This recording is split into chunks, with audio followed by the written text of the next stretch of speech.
Malasudam Kumbha Vibodha Mudra Vidya Virajata Karavari Jatam Apara Karunya Sudamburashim Sri Sharadamba Pranatosmi Nityam. Seeking the benediction of Jagannmata Sharda Parmeshwari, Vagdevi Saraswati, that repository of all that is culture, knowledge, tradition, wisdom, art, learning and fine art, I bow to her as I commence my address today.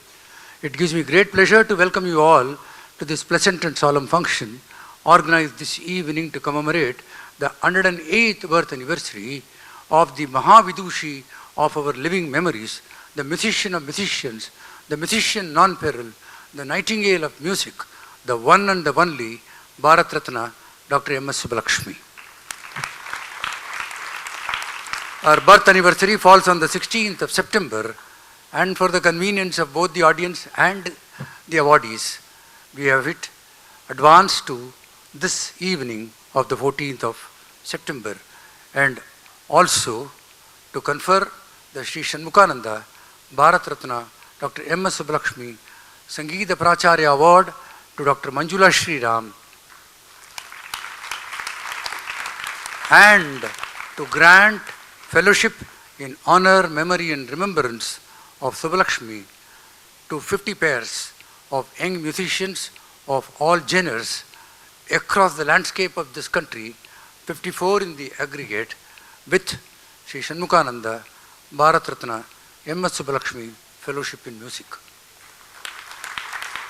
This fellowship was started on a modest scale in the year 2013 and formalized at the commencement of the centenary celebration of Subbulakshmi in the year 2015.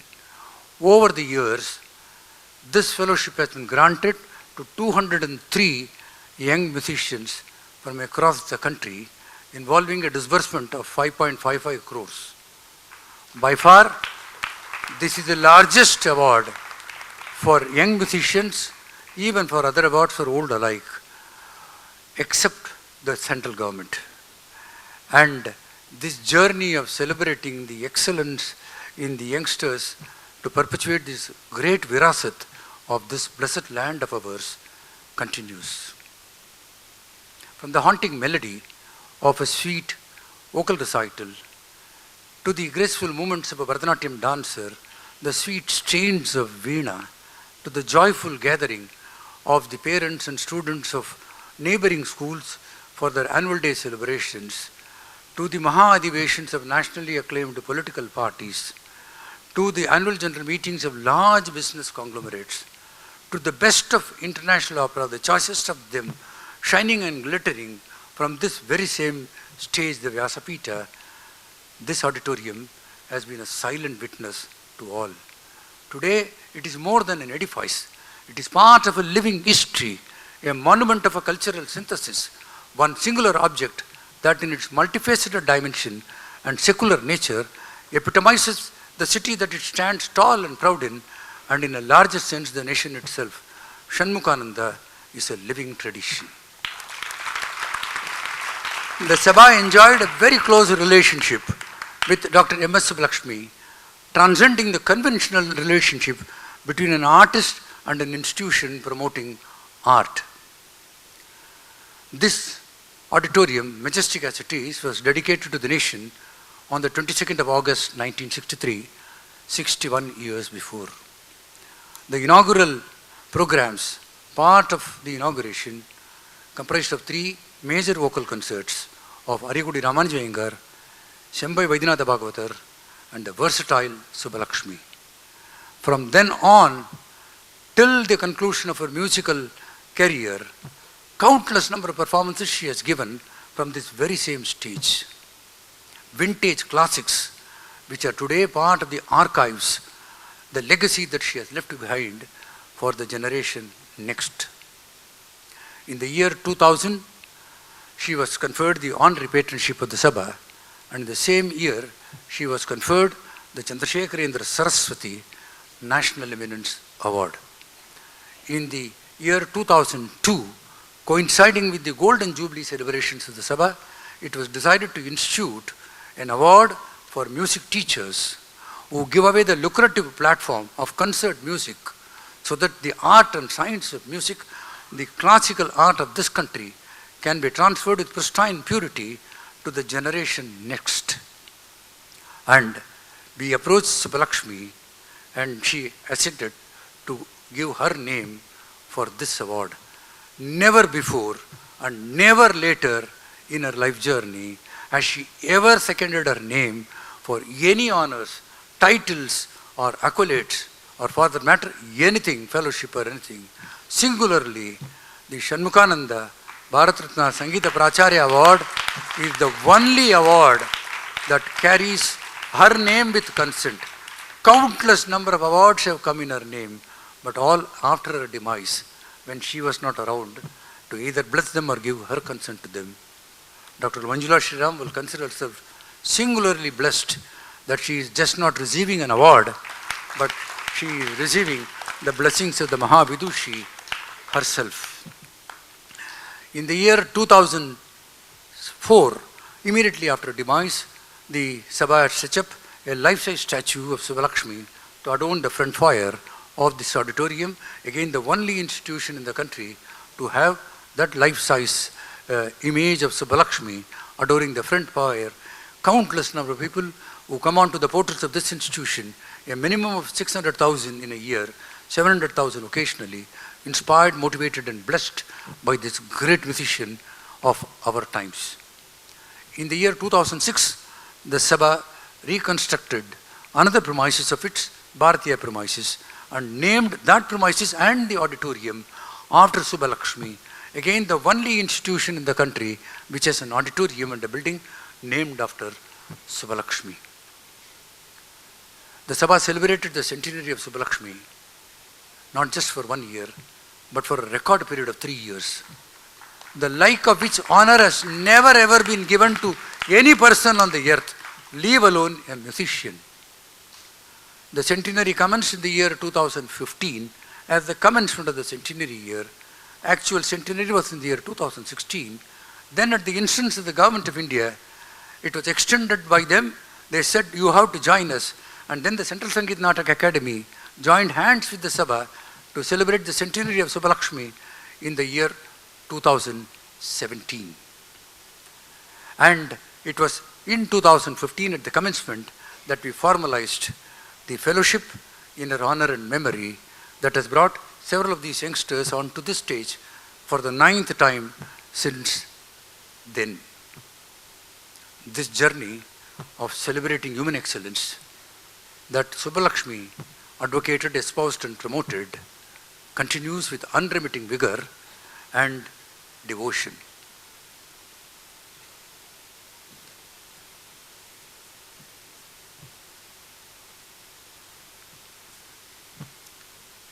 There are 4 varnams that the scriptures have prescribed for musicians.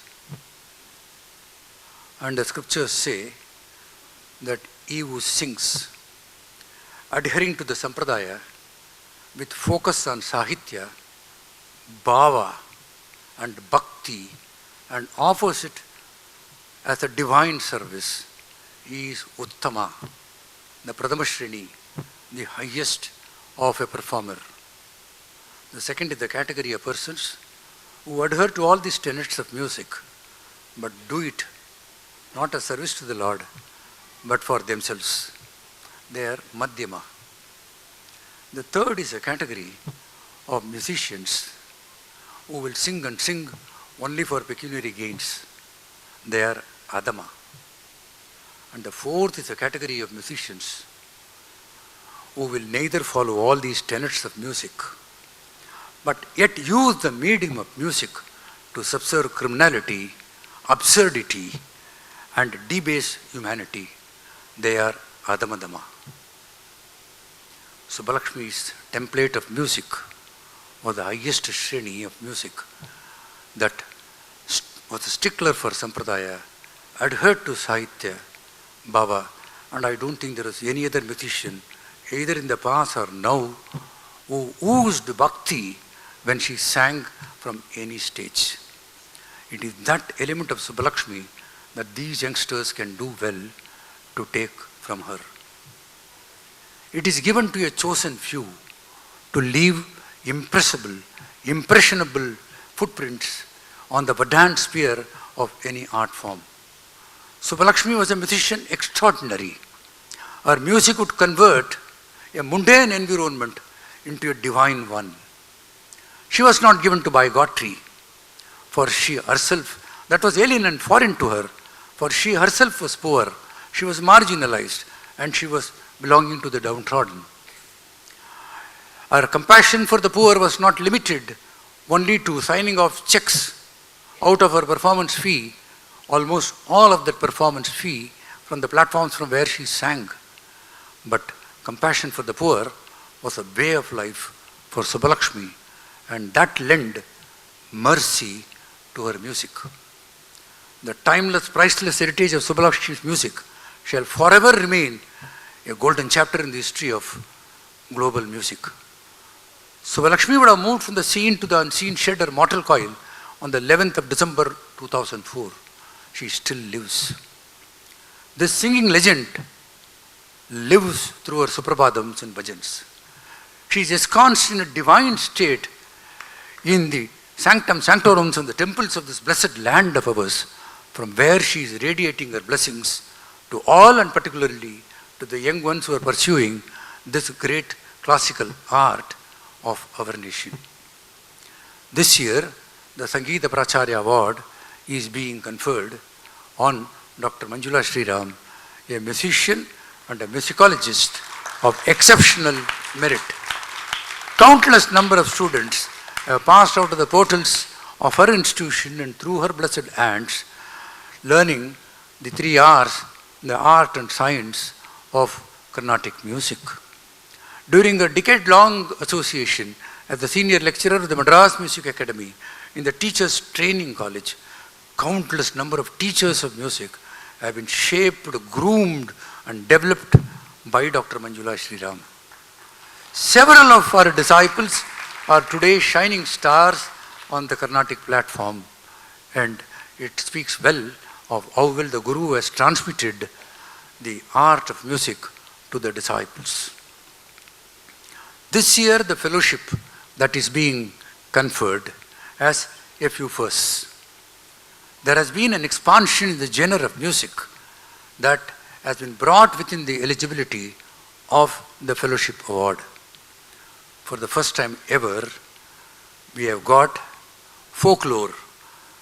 Because she had sung folklore also, we have the Rajasthani folklore which has been brought in, and the youngest of young, Chotu Khan, coming from a distant village in Jaisalmer in Rajasthan, comes to sing the glory of folk music of Rajasthan as the highest tribute to that Mahavidushi.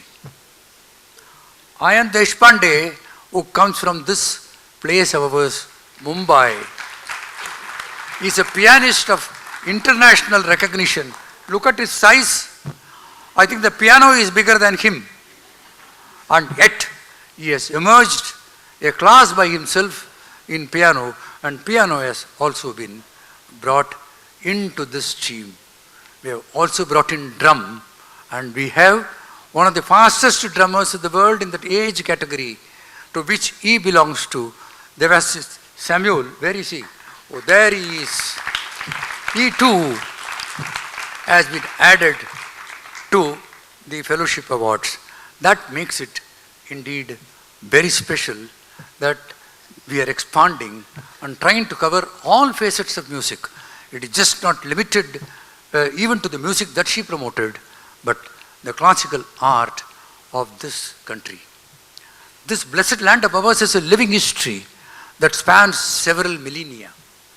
Westerners have always wondered, what is it that keeps this nation united, despite it being very large, despite the landscape having several languages, several religions, and several vociferous tendencies and divisive elements rocking the moral fabric of the society at various points of time in its checkered long civilization. And despite the fact that several nations, far more stronger than India, have balkanized and fragmented into smaller nations, ever at war with each other, disturbing the peace equilibrium of the world. This ancient land of ours has 18 major languages. has 1,600 minor languages and dialects, 6,400 castes and subcastes, 52 major tribes, 6 major faiths or religions, 28 states, and 8 union territories, all rolled and fused into one, called as Bharat. Mark Twain calls it as the cradle of human civilization, the birthplace of human speech, the mother of legend, the grandmother of tradition, and the great-grandmother of history. If singularly there is one factor that has contributed to the unification of this blessed land of ours, it is the culture of this land and the holy men who have descended onto this part of the globe at various points of time in history, spreading goodwill and compassion and harmony amongst human beings. Indian classical music and the predominant culture of India is distinguished from the culture of the world over by the 3 elements of C's, which is classicism, creativity, and compassion. This compassion is lacking in the Western or in any other music, and this is the hallmark of Indian music. Akbar once asked Tansen, who was the court musician, why is it that your Guru Haridas Baba sings far better than you? Pat came the reply to Akbar, Jahapana, I sing in your honor, and my Guru Haridas Baba sings the glory of the Lord. Indian classical music is the offering of the Kalakar at the lotus feet of the divine, and is therefore interwoven with Bhakti. The hallmark of Subbulakshmi's music was Bhakti. To use a platform like this to define Bhakti itself will be one full session. Suffice if I were to say, like the Saptaswaram, Yasya Niravasanti Saptaswaraha, whose life breath was the Saptaswaram, there was also 7 Bhaktis that was part of our lives. And I shall just deal with the titles of these Bhaktis and on a later occasion dwell deep into each one of them. Isha Bhakti, the divine Bhakti, Guru Bhakti, Sangeetha Bhakti, Rashtra Bhakti, Sahapati Bhakti, accompanying artists, Bhakti for the accompanying artists, Rasika Bhakti, of the Rasikas who give you life, and lastly, Dina Bhakti, Bhakti of the poor, of which I made a reference through the Margam of Dhanam.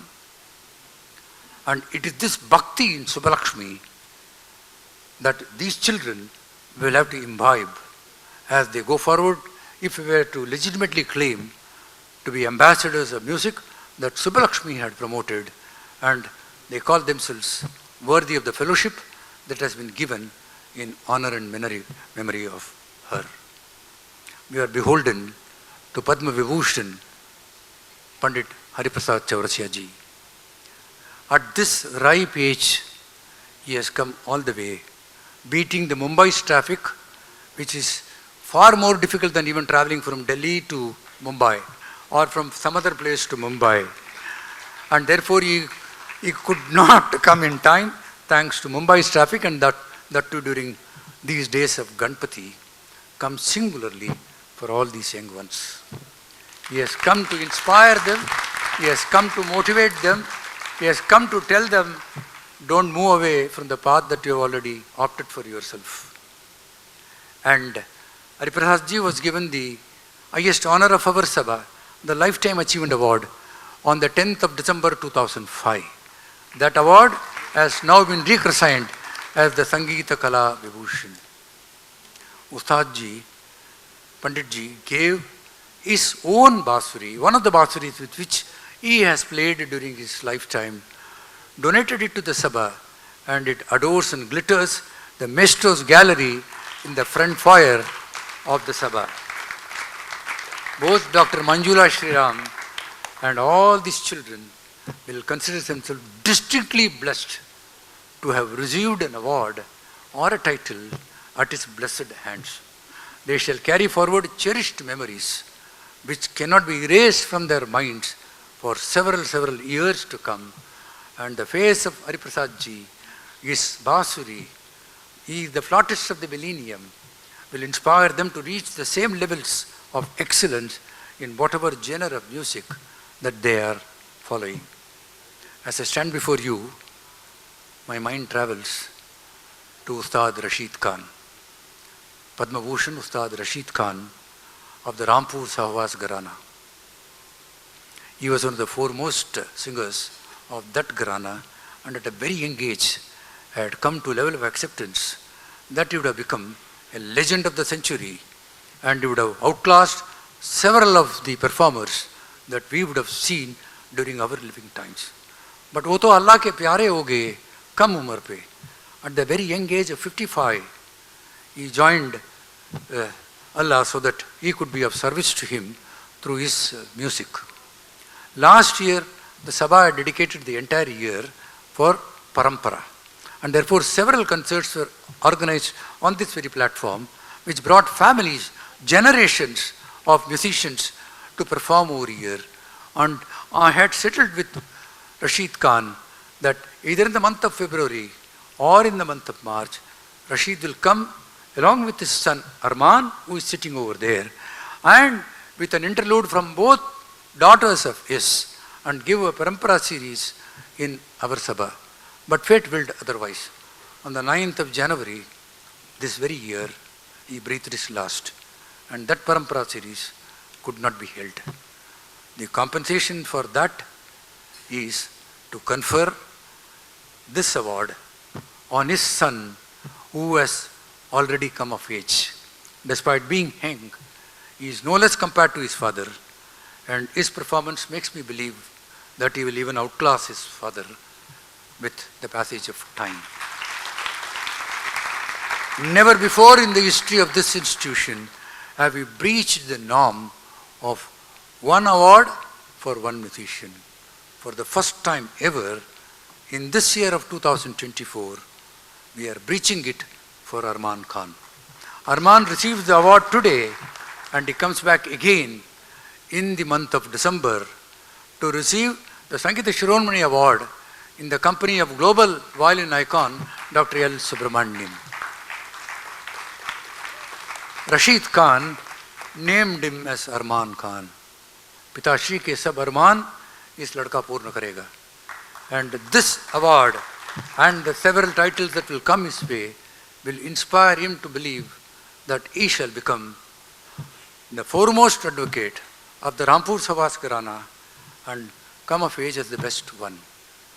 As I come to the end of my address, I always wonder, why is it that the like of Subbulakshmis are born amidst us? They come for a passage of time which is very brief, and then they go away. Then I could get the answer from the scriptures. Anavaptam avaptavyam nate kinchana vidyate lokanugrahe vaikka etestu janma karmana. Janma karmana, life mission, lokanugraham, is only to bless the world. Subbulakshmi came, lived 89 years in flesh and blood, only to radiate her blessings to the rest of humanity, and that she continues, as I said before, in the divine state through the music that she has. As I come to the end of my address, may the Jagannatha Kamakoti Kamakshi shed her grace on Pandit ji, on Dr. Manjula Shriram, and all these young musicians. May they live a long life and achieve the purposes of their lives and reach the pinnacle of glory in the field of art that they are pursuing. May the good goddess bless us too, so that we can draw a leaf from the life of nobility of Subbulakshmi, incorporate into our lives through passage of time in our eternal quest in this pilgrimage of perfection, a little of the selflessness, sacrifice and seva that is the hallmark of Subbulakshmi's life, and then make our lives sublime. Thank you and God bless.